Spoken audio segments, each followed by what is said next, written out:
Michael Hanna of St. Vito Pizzeria might just be a genius. Thank you for tuning into the What's Good Dough podcast, brought to you by Uni Pizza Ovens, Cordo Olive Oil, and Baccio Cheese. What I can say about Michael Hanna, aside from the fact that he is so freaking smart, is that he reminds me of a down-to-earth Chef Bradley Cooper from the movie Burnt. They kind of look alike. They have just this drive to create something delicious, but Michael Hanna does not have that excessive baggage. At least it doesn't appear like it. Seems like a regular guy to me. Now, why do I say all of this? Well, his pizza is just something that I have not heard of before. So unique. I'm talking 90% naturally leavened pan pizza. Thick boys. Right, Jimmy Hank? Thick boys, not just on Thursday, but all day, every day. We do a deep dive in Michael's process and how he uses sourdough, why he stopped using commercial yeast, his bake times, all of that. We go deep, and it is so valuable. Not only do we talk about pizza, but we talk about business and life. We incorporate Michael's story in this. We learn about his lessons learned starting off from his home and how he's building his community. Trust me, this is an amazing conversation. So sit down, relax, and enjoy the show. And remember to always ask, what's good, dough? Welcome back to the show, everybody. I have Michael Hanna of St. Vito Pizzeria, Nashville, Tennessee. I'm really excited to talk to this individual right here because I'm literally drooling over the pizza. And I have so many questions because I like sourdough. I love it, actually. And it's such a hard thing to rock with. And so we're going to spend a lot of time on the dough today, get Michael's backstory and all of that good stuff. Michael, welcome to the show. How are you doing? I'm great, man. Thanks for having me. We're going to try to work through Michael's process. And interestingly enough, he didn't want to cook other people's food, but I am just so interested and I want to try cooking your food because, again, looks beautiful. And maybe we can start at, even before we start making dough, you're working with sourdough, and talk to us about like the flours you use there, the hydration. Are you making a poolish with that or a leaven? However you want to describe it, maybe start there. We used to not do a levain, but moving into this brick and mortar space, we're looking for a streamlined process and consistency, right? As a pop-up, kind of just making dough as we go and moving around and whatnot. That consistency really matters when you're on a schedule commercially. We do 20% starter always for our levain, and then that will consist of 20% of our dough. We use a very high protein flour for our levain and our starter. We made the switch to King Arthur high gluten flour. It's a good flour. It's consistent, and it's cost effective for us. Is that for the levain or for? No, that's for the dough itself, right? The levain, we use Central Milling High Mountain flour. Okay. And I've used some Red Rose of theirs too. The problem I found with that one is that it is a bit it's got some malt in it, and you got to keep an eye on your fermentation process a little bit. So, but spike the yeast a bit. Yeah. So because it's got the malt, it's got the diastatic, and it will kind of speed up that process a little bit. We get it. We make that at night before we leave, and then when we get in the morning, we're immediately taking a look at what the temperature is in the building. For me, when we were building the space out, we're really small. We have all heated and air-conditioned return air for our kitchen to keep it consistent. If we didn't have that, like in the summer, it would be 95 degrees in here. In the winter, it's all heated and air-conditioned to try and keep a consistent temperature best we can for dough making. And as soon as we get in, we kind of check that temperature. We'll kind of do some baker's percentages with temperature of the air and water and whatnot, and we start mixing. I've got a big old SMOC mixer. Do like a really easy, slow first mix. Once it's done, after that, we'll add our levain. We'll go kind of another slow little mix, and then we'll rip it, kind of get it going. Is the SMOC mixer a spiral? It is, yeah. Okay, so what you're doing is sort of, because it's such a wet dough, you're letting that autolyse really start the gluten development so that you're not heating That's it right. up. Yep, and just hydrating it just as much as possible, right?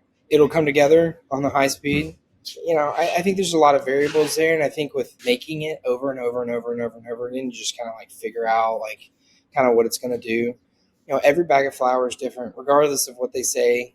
It is. 100%. It's all different, and if you're not able to pick those small minor details out in the very initial mixes of your dough that day, you're just a learning process. You're gonna have to figure that part out, right? So water, oil, sugar, all goes into the mixer, and then we're on 50-pound increments, so like whole 50-pound bags straight up in there.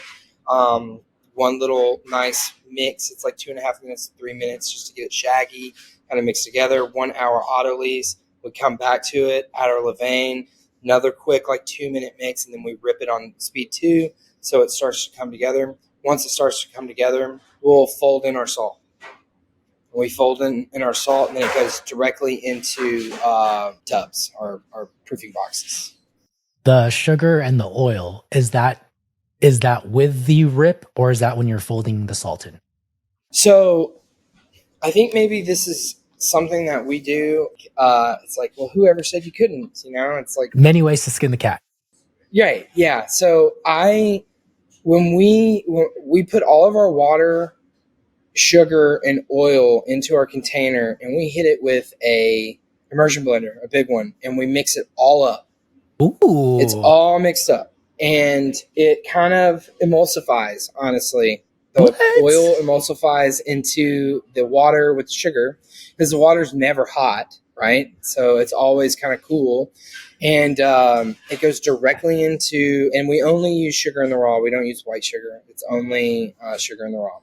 And that's just because, number one, I like the flavor more. It's less like refined, because it's not. I find that white sugar sometimes is like too sweet, and it leaves this like weird thing on the side of your tongue when you eat something that it's in there. And sugar is added to this dough because traditionally this Spanish ciabatta is made with sugar, and it helps color, and it also helps with fermentation. We add all that into the mixer. We pour our flour in. We mix it. We autolyse. We add our levain. We mix it. We add our salt at the very, very end. And then it goes into tubs. Now, that's where the tricky part is once it gets into our tubs, there is no... There's no time. You're looking at it and okay. It has to be a touch and a feel. Sugar and olive oil emulsified. What? That sounds delicious. And what would make that even more delicious is if you used Cordo olive oil. You know the deal. Cordo makes the most amazing olive oil that will add fresh flavors to anything that it touches, even your dough. I swear, when I make pizza dough with Cordo, I can absolutely smell the difference. If you want to learn more and schedule a tasting, you can do so for free if you're an operator. I'm talking home pizza make. I'm talking pop-up operator, caterer, or even brick and mortar. Just let me know and I will connect you with Cordo. Use the link in the show notes. And if you want to buy any Cordo olive oil via their website, also use the link in the show notes. I appreciate you for supporting the show. Okay, before we try to describe that as best as we can and as simply as possible in this podcast, it almost seems like an impossible feat. We'll try.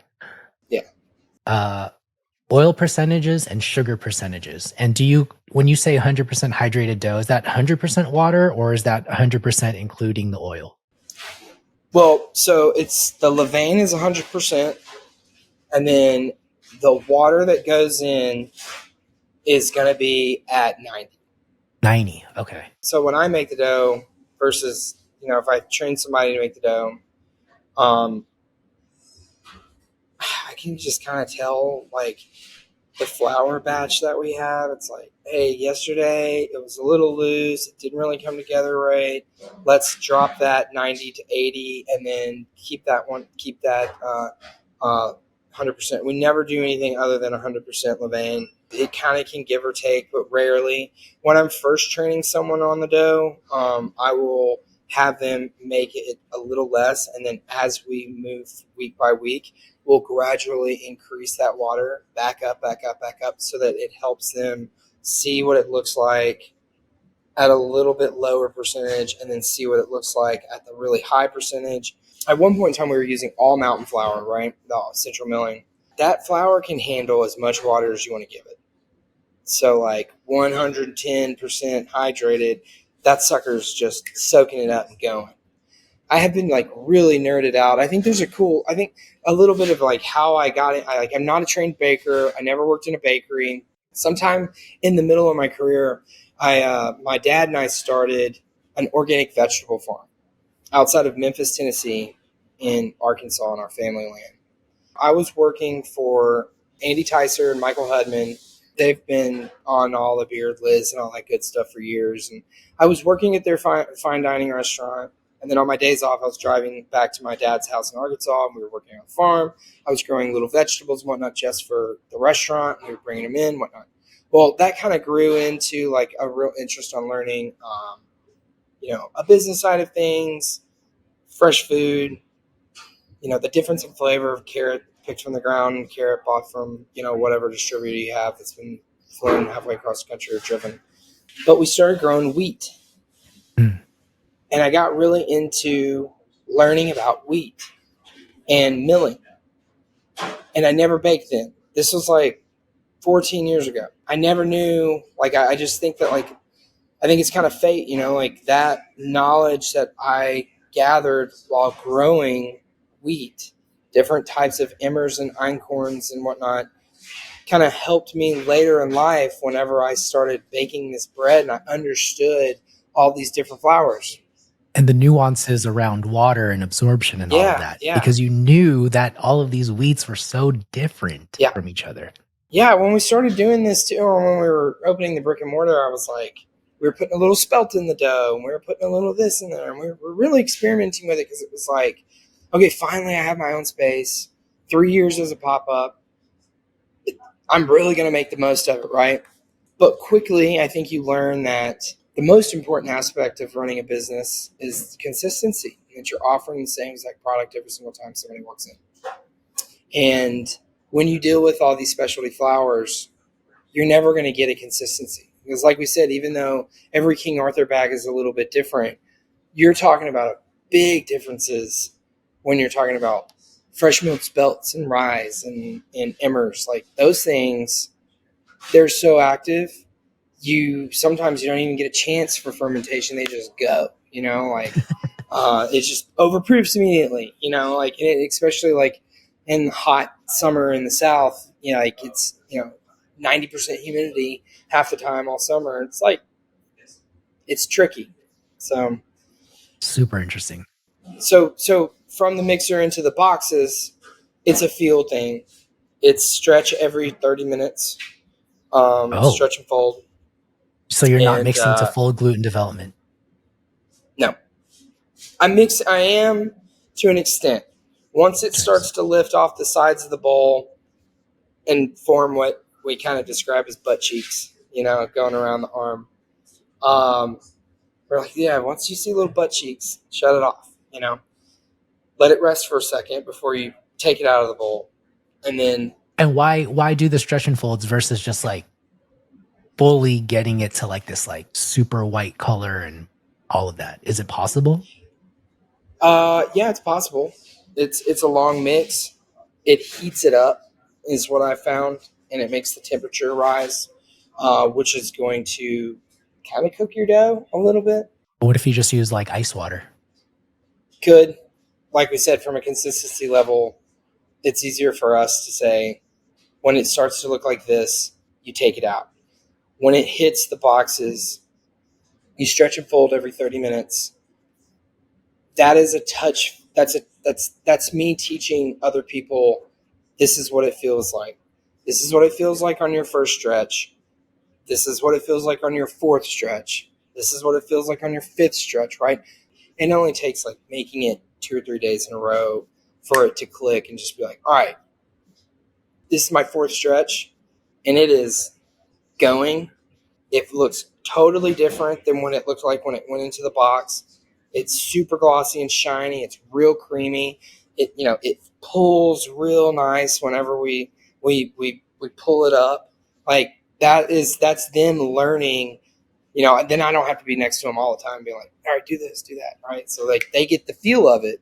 Yeah, you bring up a really good point because you develop that relationship with that dough versus just like, all right, hit it in the mixer. And the next thing you know, like you overmix, you undermix, and you put it in the fridge and the dough sucks. Yeah, I mean, and I don't know, I mean, it's kind of corny, I guess, but like you got to have that relationship with the product, especially a product that's so hands on.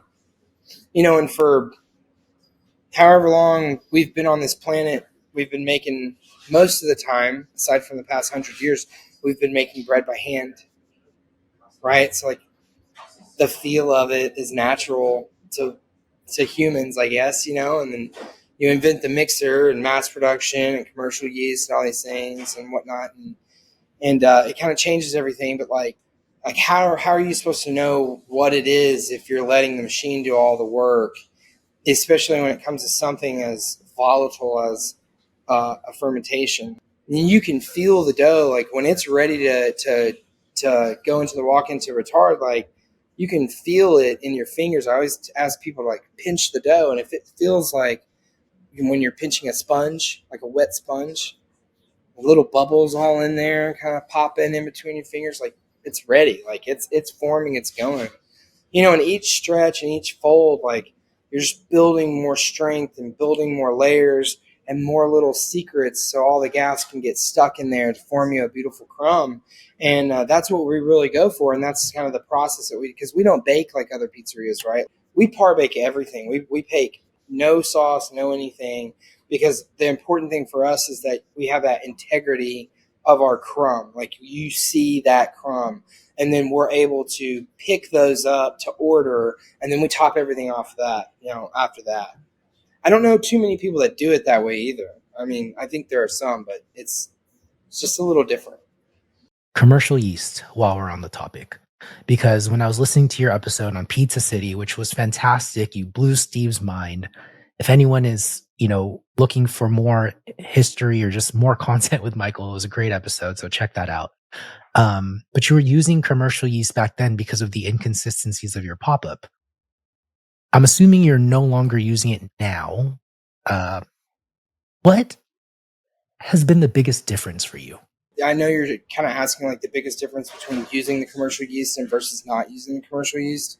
Using commercial yeast just guaranteed me that if I had a variable that I couldn't control as a traveling pop-up, that I could still get a product out with the brick and mortar, with our space. I don't want that crunch. If there's a way to figure it out, we can figure it out. We had a guy that was, and he's very serious about his bread making. They make great bread, great pizza over at Folk.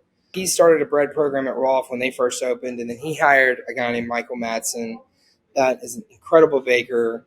And part of our jobs as line cooks was to, keep up with the starter for him when he wasn't there, maybe do some pre-fermented mixes and stuff. And when we were at Folk and we first opened that restaurant, that was something that I did on a nightly basis. And it really got me, like that kind of sparked, and I knew the secret lies in your starter. If your starter is healthy, you feed it at the same time every day, the same increments, the same time every night, however many times you want to feed it, as long as you're feeding it the same stuff and it's super consistent, you're going to have a really healthy product, right? And that can take you anywhere when it comes to the bread baking. And like, I used to have so much anxiety about whether or not my bread was going to rise, but because of the system we have built into St. Vito now, because of the experiences that I've had in the past with natural leaven products, just seeing it, like not even being the baker at restaurants like that, just like being around, it's like osmosis, right? Like you just naturally learn it and remember it. If you start as a baker with us, or you're going to start making dough with us, it's like this job will give you some anxiety. I call it doughxiety because you're always, at least I have it, because I'm always thinking about like, Same. I have it too. you're right. And like whether or not it's going to do right or whatnot. But like, honestly, like I tell people all the time, like you just have to trust it. It's out of your hands, really. If you did all of the things leading up to making it the correct way, it's out of your hands, and you're gonna it's like letting nature take its place. It just happens. I'm so glad you said that because that was one of my questions. Like I gave up on sourdough for a number of months and I'm actually picking it back up again. And it was just, I wasn't feeding it right. I was like going in and out of my fridge. I was feeding it whenever. I wasn't like giving it time to digest all of its food. I was mixing it cold. I was overfeeding it, and I think that it just wasn't rising. And so one of my questions for you is like, how do you get the rise that you get? And consistency, That consistency. yeah, consistency on your feeds. I mean, that's it. And then the other part is like, it's never going to be the same. Every single batch is different. There is no like from at least from my experience, and like I said, I'm not a professional baker. I guess I'm not like a trained baker. Like I just know what I know. I know the science behind it and why it works. I've watched other people do it. I've baked this dough enough now where I like have a great feel for it. But like 2 or 3 weeks ago, we had a massive snowstorm here, and there's like 10 inches of snow, and then like three inches of ice for like 6 days, 0 degrees at night. All right, I'm gonna open up that night. Right, it's 13 degrees is the high. I'm not using any bread proofers in this restaurant. We proof everything naturally, room temp, ambient. Uh, it's not gonna proof the same. Like you've just got to know walking into that day that what takes you 2 hours normally is going to take you 4. So like you're just going to have to figure that part out. Like the air's colder and it's just not going to move. And then the same time in the summertime, like it's going to take you half the amount of time in the summer when it's super hot than it does in the winter. So like that's kind of a battle every day coming in here. We bake about 40 to 50 loaves off a day to keep up with our services, and um, every single day it's different. Great reminder. Thank you. And I guess with that, I'm not even going to ask you about the cold ferment because I feel like you might even skip that on some days or no. Cold ferment? Yeah. Like, do you put Oh it in no, the fridge? so best product is a 2 day, but if we have to, it's we'll go next day, but we never go same day ever. It's a totally different product if it's same day. But we'll definitely go next day. Still a great product. If we can get it to that 2 day, it's fluffy and light and still has great sourness. Now, if it goes 3, I find that it's a little too sour for what we want. And I sort of want to know now when you parbake these doughs, are you still using the 10 by 14 Lloyd Detroit pan? And what is the dough weight? So I'm okay with anything in between 950 and 1.1 kilos. It's kind of where we're at. So it's a pretty hefty loaf. It's a hefty loaf, but a lot of it's water too, to be fair. And I think we'll get into the toppings shortly. One thing that I noticed is you top it, like you top to the edges, right? Which is cool because like you don't need a lot of crust because it's really underneath, right? That's right. And we stuff it with cheese. So every slice, Fontina studded. What does that even mean? What is that like? we cube up an incredible amount of Fontina cheese weekly here. Goes into the pizza doughs while it's raw. You're pressing it down. Pressing it down. It gets 12 total chunks. 1, 2, 3, 1, 2, 3, 1, 2, 3, 1, 2, 3. That also provides us kind of a map for cutting it into slices because we don't use the mezzaluna. We use bread knives. We cut everything by hand. Oh, because you're trying to keep the integrity. Do you find that? Oh, okay. So you cut right in the middle. So when you get a whole loaf, you cut right in the middle of where 3 pieces of cheese lie. And then you cut down the center so that every slice should have a piece of fontina on the edge that just goops out whenever you put it on a plate. Oh my goodness, I love that. Fontina stuffed crust? Yo! I'm sure Michael has a reason to choose Fontina. Unfortunately, Baccio cheese does not have Fontina. Maybe one day. But what they do have is delicious pizza cheese that has a kiss of buffalo milk. So if you're trying to make a unique pizza like Michael is, consider going with Baccio.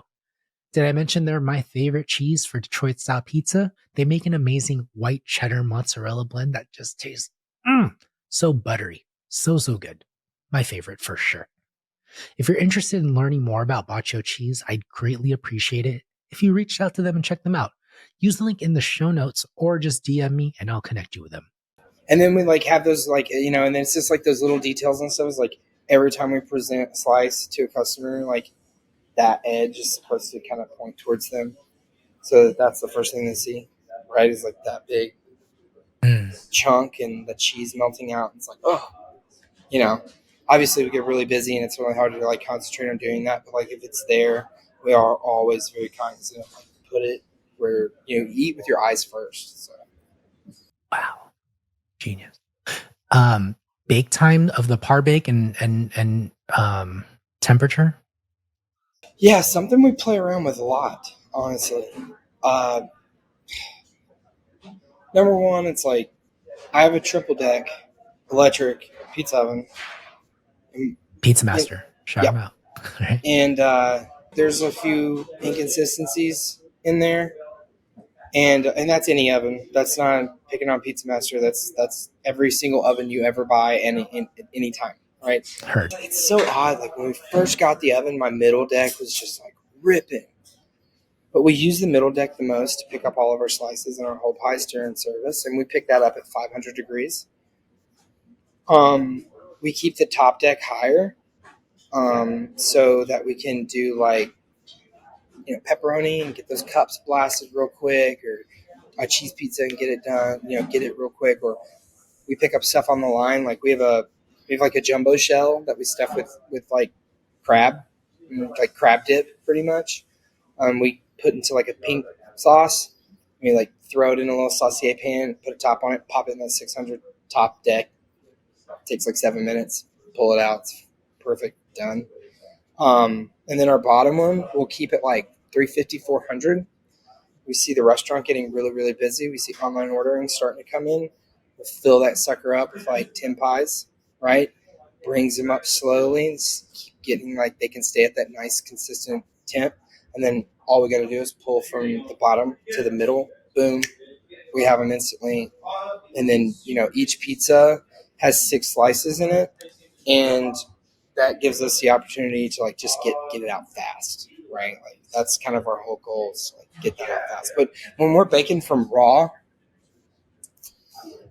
you know, every time you open that door, it loses temp, even though it has that like extra coil right there to try and keep the heat in. And every time you put something on the floor, it's going to drop down. So like we started off baking at like 720 because we knew that it was going to drop. I like to bake at a high temperature to get those rises, but at the same time, it's not always going to be me baking. So I have to streamline that consistency, go back to that. I feel like that's the word of our conversation. Hell yeah, it is. If you were to do like a high temp bake and a low temp bake, so you have 500. Well, my 500 is to pick up the Parbakes. When we bake from raw to Parbake for that day, I'm baking at about 625 because I know it's going to drop when we fill it up to about 560 is what I've seen. And I never want to bake under 540. That's my rule. Don't ever throw anything in there under 540. If it's over 540, though, you can bake. But if it's under, give it time to reset and get that temp back up. But we set it obviously we have to set it at a higher temperature knowing that it's going to drop. When we first opened, I had like this baker. He's a great dude. He's no longer with us. And like one of the problems that we kept having was like, he'd throw like 10 pizzas on the deck, all just straight on the floor, right in the pans. Well, when you do that, you're just dropping the temperature all the way down. And then also there's so much water in the dough. It's just like releasing out. Nothing's getting good color. Nothing's getting a good rise. Everything's kind of a mess. You end up having to like throw away pizza. So we bake on sheet trays. and I can fit 3 sheet trays in each deck, and each sheet tray has 2 pizzas on it. And so I only bake 6 at a time per deck. Wait, so you're putting the 10 by 14 pan on a sheet tray? Yes. And then that Oh, gives me the ability to grab the whole sheet tray, put it in I the see. oven. And it's just limiting you from putting Well, everything all at yeah, once, I mean, if you're going essentially. to take the time to make this dough, right, that's not that easy to make. You're taking the time out of your day to feed starter multiple times, to make a levain, to get the right flours, to get all these things right.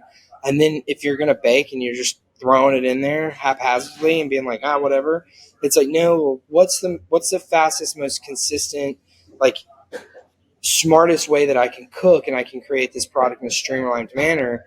I'm buying some cheap sheet trays. I'm going to bake on them, because now I know that my floor needs to be a little bit hotter because I'm baking on a sheet tray. There's an extra piece of metal in between the dough now, and I need that to be hot for oven spring. But I'm gonna keep that a little bit higher. But it enables me to be able to move quicker, so I can grab the whole tray, turn it when they need to be flipped, put it back in, and then when they're done, I'm just pulling them out, putting them on a rack. Boom, boom, boom. And then I'm pulling from underneath, right? And then it's going straight in. So, like, there's just this system of a speed rack full of raw dough. You start from the top, you put, 18 in the oven, and then you have the others on the bottom. They come out, go back where they were, then you start pulling from the bottom, and you can just go, and you can get these bakes done pretty quickly. But yeah, I just felt like that was the smartest thing for us to do. Dude, And it's easy to that is teach people so to do that. smart. Well, since Michael got to plug his oven, I want to plug mine. Uni Pizza Ovens is changing the game with a Uni Volt. Dual temperature cooking, electric pizza oven. I mean, come on. The best pizzerias are using electric ovens out there, and now you can use it at home or on the go. These portable ovens allow you to practice your bakes when you're getting ready to start your pizzeria, or even if you already have one and you just want to get your practice in small batches, whatever the case may be. Check out Uni Pizza Ovens for all of your pizza needs. And please use the link in the show notes if you're ever considering getting anything from Uni. I'd greatly appreciate it. That is so smart. That is so freaking smart. And Adam El Paya from Pizza Paya, my guy, if you're listening to this, I love the viral content that you have of just like loading up 16 Detroit pans one at a time and like taking them out. It looks cool on Instagram, but dude, check this out. Like put everything on a sheet tray, one go. Yeah, That's smart. yeah. I've seen those videos too. I actually of them like Yeah. pulling them all out, and I've always thought to myself, I'm like, what are they doing? Because I mean, if you look, like, my arms are burnt up enough just from reaching in and getting it. It's like I can't imagine standing there and having to. Also, like, you know, you only have like this short time limit before, because that oven's freaking hot, right? And like, if it goes 2-3 minutes over, like, you're starting to get a little brown on top. You're starting to burn them. It's like, and using like the pizza peel, like the tool, try and dig them out. And it's a metal pan. It's heavy. It's not like it's And it's deep. yeah, it's deep. It's like, no, I mean, I'm not fighting that. I'll just pull it out like a shelf. Like, So you're looking for like just the dough to turn slightly colored, no dark marks on there. it's dark It's because dark. of the hydration. We have to fully cook our pizza or it falls. Are you sticking a probe in there Oh so yeah, that you know we temp what is every your single one of them. okay, like 200, 205. 205. Okay. I just learned that the other day from the guys over here at Acre Pizza. I was like, what are you doing? And they're like, oh yeah, there's a doneness level. And I was like, what? I've been under baking dough probably, but 205. Okay. 205 is my mark. Some people say 195. Some people say 200. But for us, 205 is where it's at. And I'll pull them out, probe it, done, goes in. I can't, but the thing is like we talked about, every single one of them is different. That's why we have to temp every single one of them, because, there's a variable of gas in each one. Like, they're totally different. They're the same dough in the same pan, in the same oven, cooked at the same temperature, but there's a difference. And if we don't cook it to 205, it'll look super great. And then within 10 minutes, it's like just completely falls. Crazy. That's so crazy. Amazing stuff that I'm hearing. Freaking light bulbs going left and right. And I'm pretty sure the audience is going to love this. Do you want to talk about your menu, your year in the brick and mortar? What do you want to do with the rest of our time here? You know what? I think a good avenue is to talk about what it's like to go from, a pop up to a brick and mortar, and then also kind of like I like something that I always love to talk to people about is like the business side of stuff. Um, what I feel like my role is now in the community. You know, I think that's important. We started all this out of my house. People would order pizza off of Instagram. Local tattoo artist that's quite famous named Chad Coplinger, Adventure Tattoo here in town. He used to be in Brooklyn or New York, Manhattan, I think, Lower East Side. He drew our logo, which is two lions, and it's a lion because of he's the official animal of the Kingdom of Sicily.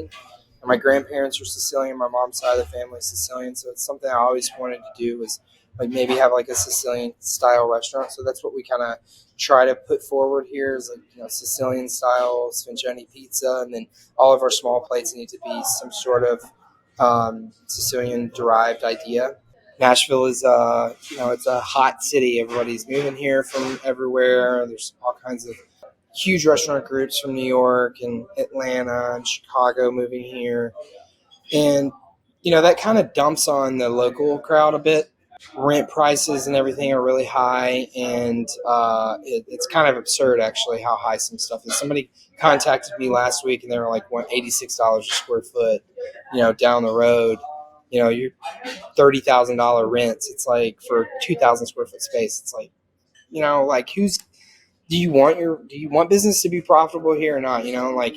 So for me, I take a lot of pride in trying to be kind of that like local leader, that built a business from their home and from the ground up, but also offer up my space to others that also have concepts on days that maybe we are closed, and they can do their thing here, and they can get a chance to hand over their business plan to potential business partners and investors or lenders, and they can build on their idea, because it's like, I don't know, it's like there are doers and there are people who don't, and you just need that extra nudge, or you need that confidence boost. You need that ability to showcase what you have. And I think, for so many different cooks in the industry, it's hard to get that chance, right? Like, it's a grind all the time in the kitchen, and it takes years and years and years of being a line cook, and then being a sous chef, and then being a CDC,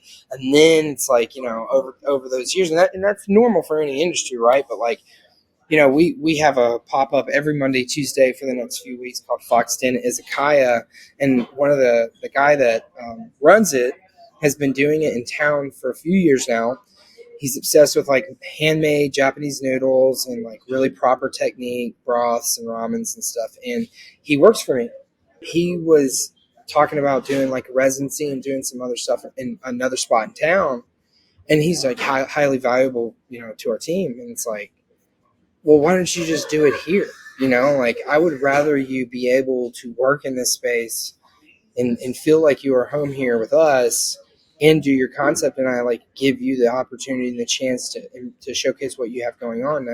We've hosted him multiple times, and he's going to be doing it every Monday and Tuesday for the next like 6-7 weeks. And then we've done other pop-ups here, even though we've only been open for like 10 months. We've done a couple other ones here in town. That, and to me, is really important, is being like a local chef.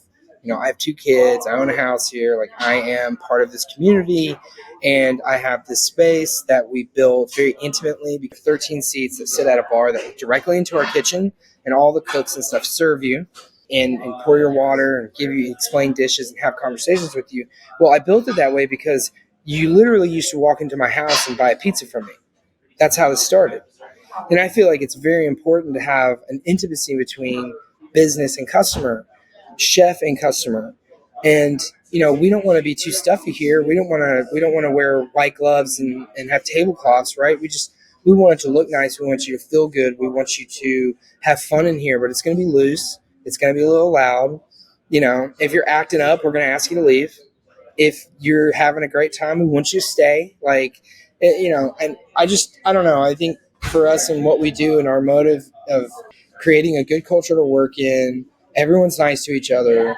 We want that to bleed through to our customer base, and I think it really does. I think people really enjoy sitting at the bar and having a conversation with all the cooks and all the servers and everybody. If you have something that you want to showcase and it's good, you can come to us. We can have a conversation. I think too many people are uneducated on the side of business when it comes to like how to find an investor, how to work a business plan, how to raise money. And I was honestly, and it took me a long time to figure it out. I probably went through like 7 or 8 different investor groups before I landed on my business partners. And that's because each time that it didn't work out, it was either on my end or it was on their end, right? Hey, we don't want to do this deal anymore. I learned something. Sometimes sometimes you have to fail a couple times, right? And like, there's not enough people out there willing to share how to build something from the ground up. And I really hope that St. Vito can be that place in Nashville. I really want to do that for people. I think it's great how you are so community driven and you're sort of, paying it back or paying it forward, however you look at it, because you were hosted for your pop up and now you're sort of, fostering that environment also. Um, in terms of the, 7 or 8 investors that didn't pan out, like you have a piece of advice that you live by. It's always darkest before dawn. Oh yeah, And I'm sure going through that many number of investors, it's just like, damn it, again, it didn't work out. And I would love for this to be a learning opportunity. Coincidentally enough, someone just DM'd me on Instagram today and was like, hey, do you have an episode on investors? And I had to, look through the archives about and very like old stuff. And so I would love to maybe just get your feedback on like, what were your biggest findings there? What worked? What didn't? yeah. I mean, I love talking about this stuff because it's so interesting, and it's like something that like everybody's kind of afraid, right? Like every deal is different, and every deal is going to be uh, unique to that person and their business and what they want out of it. The biggest piece of advice that I have for people that want to do this, or number one, is like I said earlier, you really got to love it. It's a grind. You open up a restaurant, you're going to be here all the time, all the time. But number two is like life is a negotiation on every level, and you've got to be willing to give up a few things. You're not always going to get everything that you want. It just doesn't work that way. But you need to be able to go into a negotiation with a business partner or an investor and kind of know where you can draw your line in the sand. I knew out of a deal, right, I wanted to be the majority, but I didn't have to be a 70% majority. I didn't have to be an 80, as long as I was 51, or even if it was 50-50, right, we could make a deal together. But, there were going to be those few things like menu, days open, how I compensate my people, size, those things, right? Like those are kind of some deal breakers for me when I went into it. Did I get everything that I absolutely wanted out of my deal? No. Did I get a good enough deal that I felt like if we were able to build this business and become successful, it would provide for me and my family, and it would have the ability to maybe open another concept or more St. Vito's? Yeah, that's what I got out of it, and I figured out quickly what I needed from a deal was an infrastructure side of things, right? Like I needed someone that had accounting. I needed someone that had, knowledge of of the industry on a more streamlined macro level than I had. And that was the business partner that I found. There were many times during the years when we were popping up, we're dead broke, no money, business had no money, owed money. Big time chef in town offers you an executive chef job at his new restaurant, guaranteed, $85,000 a year salary. What do? You turn that guy down. you keep moving forward on this project that's currently broke, you know, and that's, I had to, you know, have those long conversations with my wife and myself. And I thought, if I give up now, I'll never forgive myself, because all I've ever wanted to do was own my own restaurant. And I have two kids. I have a little girl that's 4 and I have a little boy that's 1.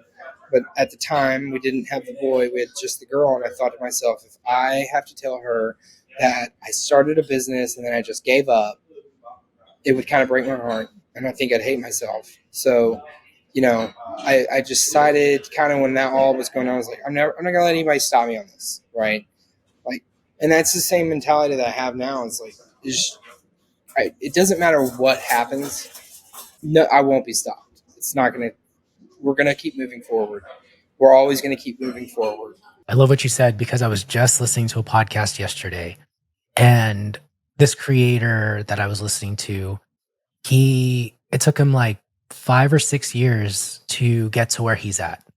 And he always believed in himself.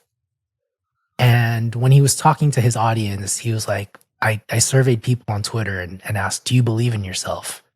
And a lot of people responded and said no. And it killed him inside, because one thing that he did was he always believed in himself, but he always believed that he was going to make it. But he sort of left the how he was going to make it loose, and just knew that it was going to happen as long as he didn't quit, because you can't lose if you just keep playing until you figure out how. I very much believe in that. And I think that's just kind of who I am, you know, without getting like too deeply personal. I mean, like, you know, along the way, it was just kind of like you fight and claw for everything, right? And I knew at a very early age that nobody was just going to hand me anything. That's just not how my life was. Other people, maybe. My life was, you were going to have to work for everything that you wanted. I don't know any other way than to just put your nose down and go. Just make it happen. If it has to happen, you make it happen. If it doesn't work out, you learn from it. You retain the information on why you failed, and you don't do it again. Right? You try it a different way, but at least you tried. And this is us talking here on a Sunday, when we both have a family and have responsibilities to our kids. It's like, you know, this is the time. I don't know if your kids are in school. I have a newborn, but like still, right? This is family time. Thank you. Yeah, it is. Or she's 14 months. Oh, yeah. well. But yeah, this is the time we spend with our family, but this is the time that we have to sit down, record this podcast. I do my edits here because I still have my day job, and I'm still sort of committed to that carrot they're dangling to me, because, you know, it pays for our life. But still, if I have to stay up late, if I have to work on weekends to make this work, I will do it. And I feel like, you know exactly what I'm talking about. Yeah. I mean, yeah. I guess your daughter, 14 months. Yeah. Yeah. My son is 16, 17 months. Some sort, pretty close in age. That was the greatest thing, right? Like, we opened up a restaurant with a newborn, and Congrats. you know, at the time, a 3-year-old. So it was just like, this past year, I don't even know where it's gone, honestly. Like, it's so much work. It is so much work. I said this the other day. I was talking to some people. I think a customer. I was like rolling out the trash, right? Like taking the trash bin to the road, and the wheel hit the tiniest little hole, just like this tiny little hole, and all the trash flumped over. I was like, this is the hardest part of my life I've ever experienced. And it took the trash like falling for me, like stop and pause and be like, this is so hard. But then, like, you know, going back to what we just talked about of like, you just have to pick the trash up sometimes. You know, I felt like that was a good, I don't know, microcosm of kind of like how the past year has gone. Is like, you're good. Oh, the trash falls over. Like, the only thing that you can do, you can't just leave it lying there in the yard. You have to pick it up and go. And that's kind of the way I feel about this past year. But that's opening a restaurant, and that's also just opening up your own business. That's what a small business owner goes through every day. You know, it's just what it is. I love that. And I love what you said about like, you have to tell your kids that you kept it going. Like all of these things. It's like the person you are becoming when you finally have that conversation with them that one time where it's like, no, you just keep going, or no, this is what we did to get here, or whatever life lessons you draw from it. No, I picked up the trash and we kept doing it. And this is why it's a great example for you at this very moment when we're having this conversation. It's like, that's everything. Yeah, it really is. It's very important to me to be able to relay that message, you know, to both of them when they're older. Not that they'll Yeah, totally get it, right? But that's okay. I think it's in okay. time they will.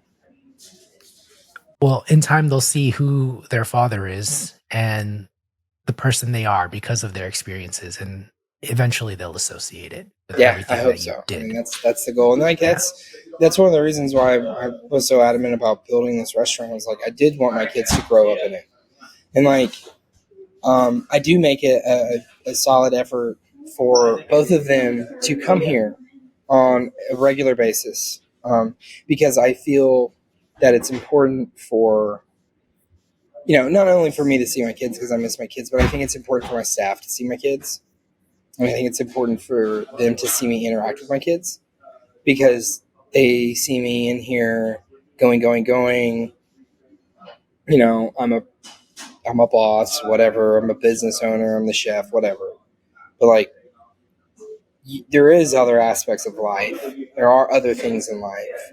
Like I do think it's important to have that family aspect around, so that other people, people get to see a side of like, look at him interact with his little girl. Look at him interact with his son, like his wife. I think a lot of people don't do that enough. Like have their family around a little bit so that everybody can kind of get that glimpse of, what you're like not in the kitchen, not hustling. We've been so busy in here that everybody's just dog tired.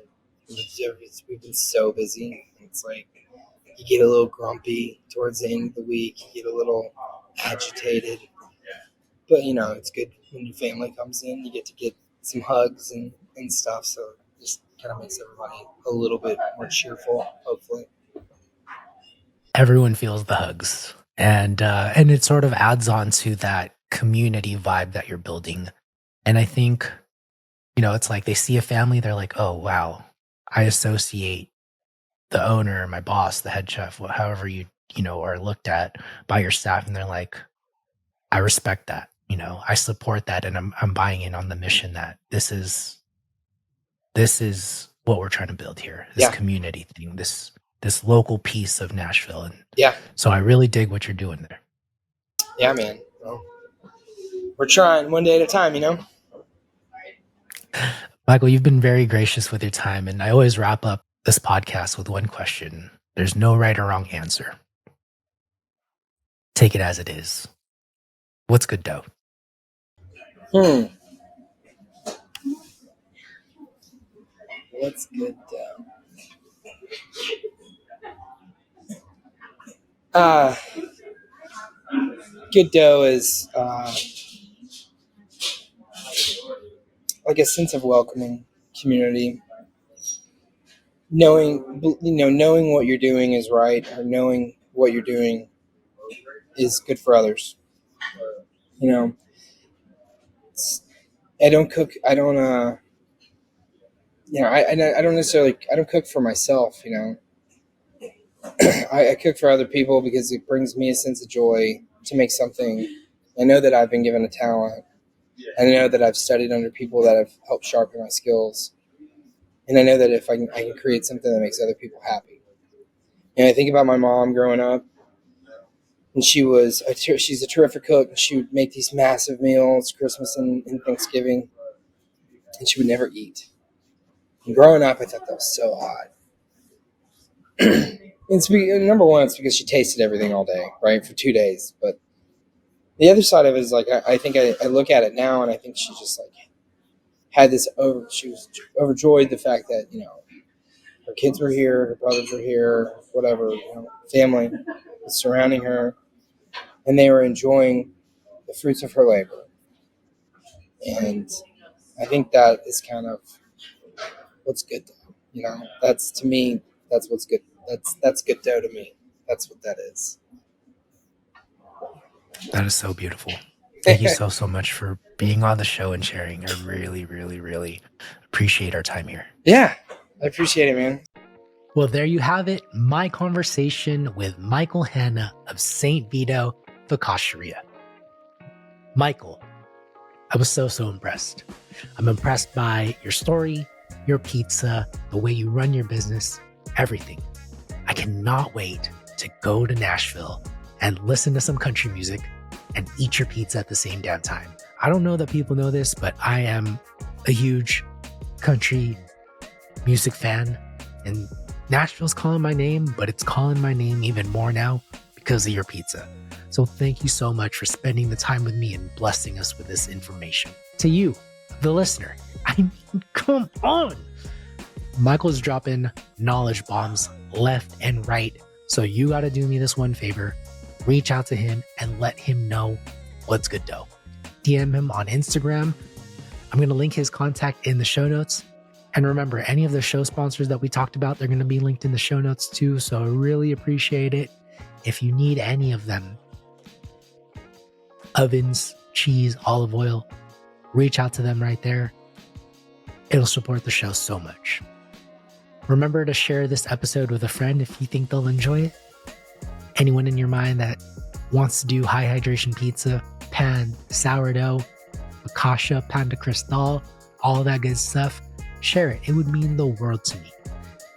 And then finally, don't forget to sign up for our email list. That way you get notified every week when there's a new episode. I send the show notes directly to you so you can read it and find out if the show is for you. All right? Or this week's episode is for you, because obviously you're listening to this and you're at the very end, and I got to thank you for being here. All right? I appreciate you. I love you. Till next time. Peace.